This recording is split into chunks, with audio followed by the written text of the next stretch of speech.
Alright, I'm doing this video to show basically the good things to be using when you're building an amp.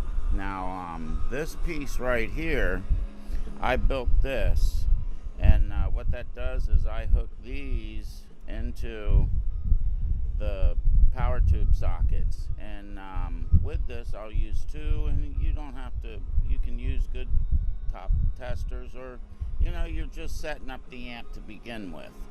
And so I'll put the power tubes in these sockets, plug these into the power tube sockets on the amp, and then with this, with the tubes not put in here, I can test everything about the amp that's important to me, and then put the tubes in, and through right here with these testers, then I can run the amp and bias the amp and check how the amp is doing. Now here, and then it's always good to have some good testers. This is a Craftsman, it's pretty good. Now these are flukes, of course, we all know flukes are good.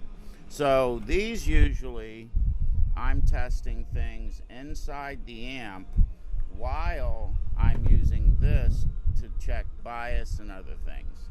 So I'll have these two testers going with this box that I built, and then these two testers, I'll be checking AC to make sure I'm still at the right AC, and I'll be checking DC voltages throughout the amp, different plate voltages, cathode voltages, to make sure that I'm where I want to be.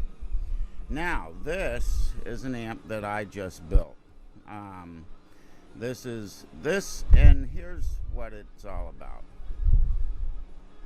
You want to use decent parts. You don't have to use the best parts out there, but you want to use good parts. You don't want to use the little rat turd capacitors and the shitty resistors. You want to use stuff that's decent. Now, like I say, you don't have to use the best. You just want, you want to use good stuff. I'm pulling these out because I'm going to flip the amp, and I'm going to show you what's going on. Now, what this amp is, you see, a nice meaty, this is going to be a 50 watt amp. This is a nice meaty power transformer. Choke, got a couple 50/50s here, and then your output transformer, and I'm using a rectifier tube on this one, and then just three 12AX7s, and I was gonna make this a channel switching amp, but as time went on I decided not to and just go with a traditional amp.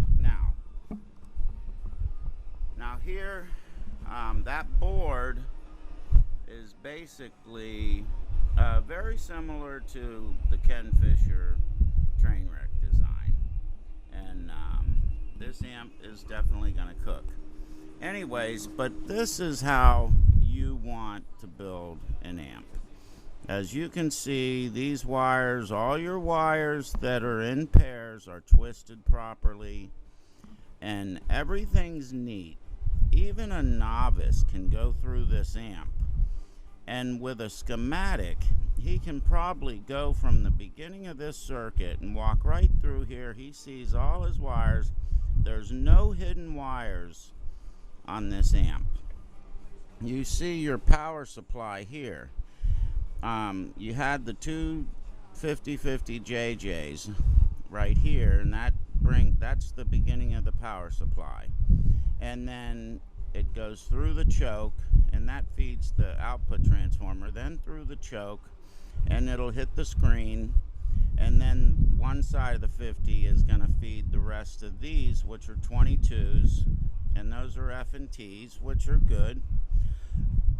Anyways, so you see I've made it nice and neat. You can see what's here, and you can see each wire coming off. They're twisted and they come to the end of the board.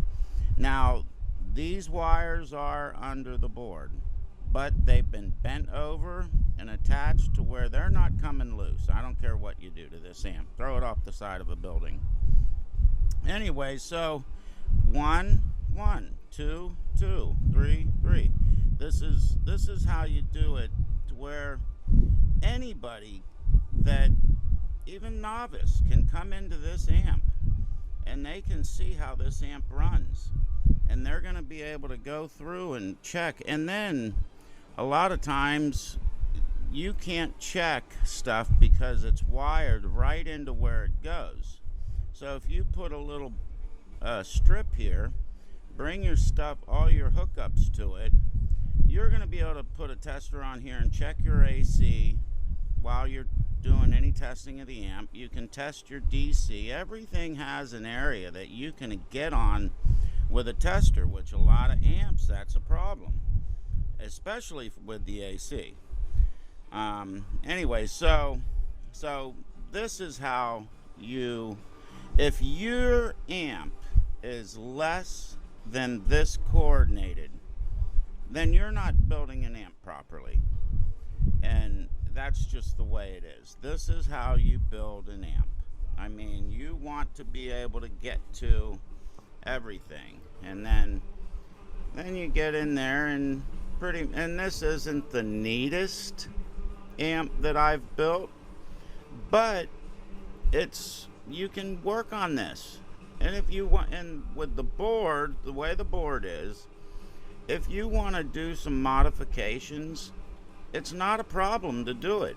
You've got plenty of room. And the whole idea about this amp is, I do have, just like Fisher on his trainwrecks, there is an extra gain stage. So this stage, you could always put a little board here. You could put it just about anywhere in this amp. You got so much room.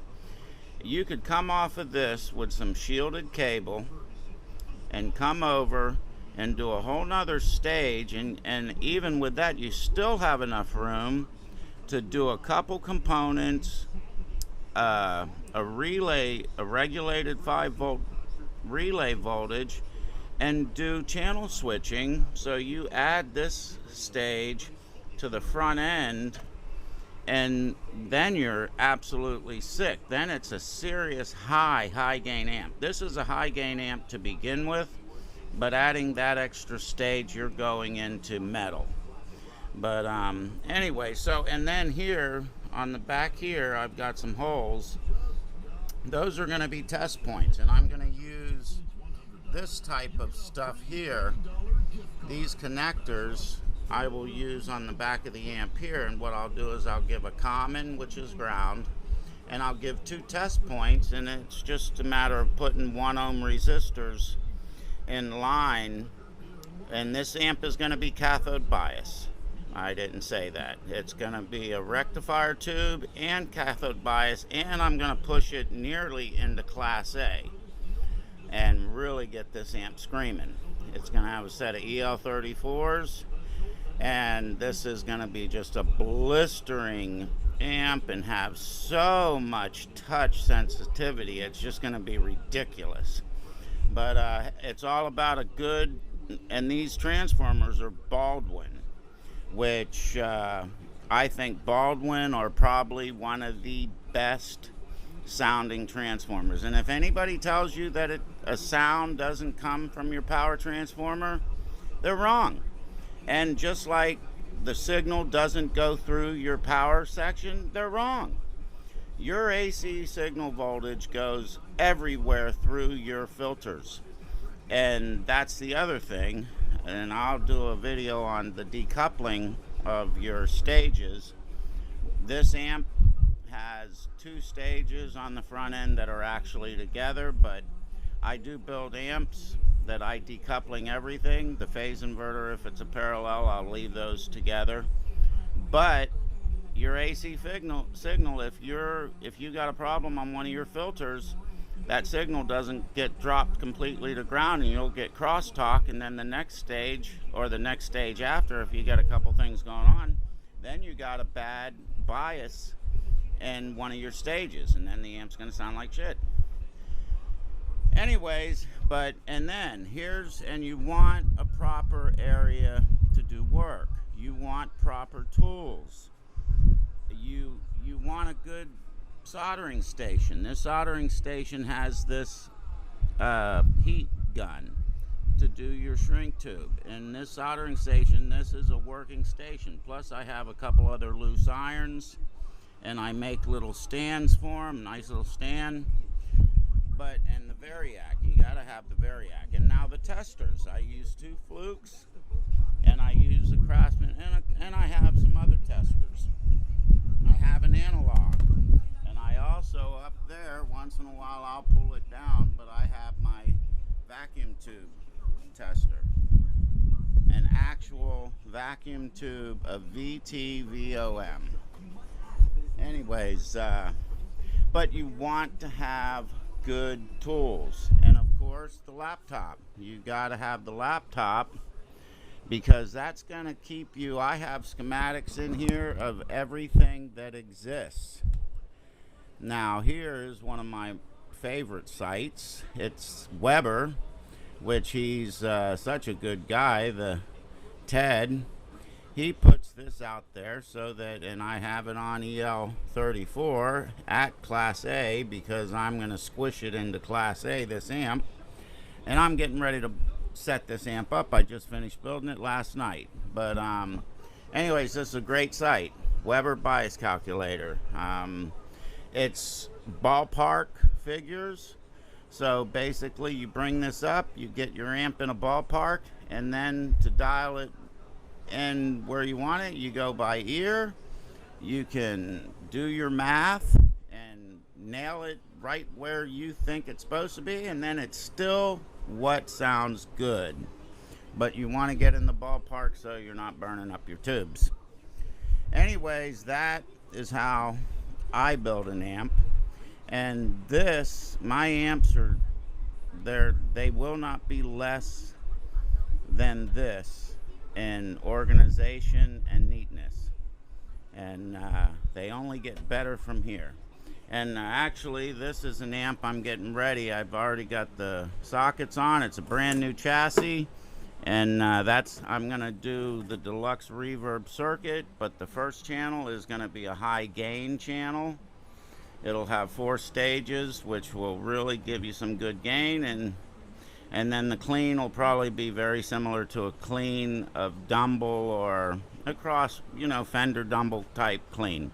And this amp's the next one up to get built, and that'll be for sale as soon as I get it done. But as you can see, I'm building a lot of stuff. I have a lot of parts. And then back here, there's 3 shelves packed with transformers, all kinds of stuff. And over here, the same. These shelves are just packed, and the amps are endless in here. And you know, you just gotta have good stuff. My wire, vintage wire. I use the vintage style wire, plus I use Teflon. I have Teflon stuff. And the transformers, you've got to have plenty of transformers around, because you want choices. You want choices.